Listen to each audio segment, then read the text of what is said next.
So I got this Keystone Koker 160,000 BTU coal stove or furnace. Just picked it up with the U-Haul Saturday, which was yesterday. Got it in myself down all these steps and everything into the basement and set it up yesterday and today. Finally got it working nice. Uses buckets of coal. It's just this little pea coal. It's like $60 for about 12 to 14 buckets of this. Probably.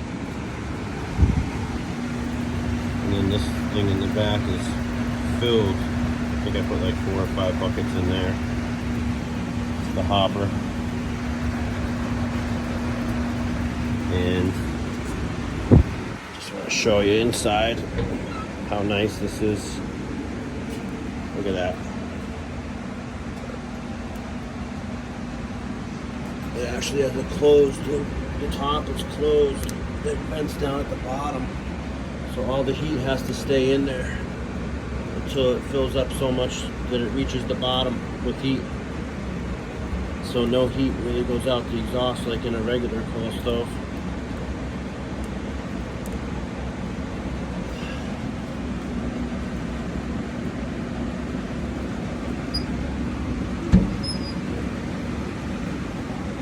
Alright, just wanted to show you the coal stove, and like you see, I built a metal box, taped it to the top where there's a big opening so that air blows out upstairs in the kitchen and upstairs in the hallway through ducts.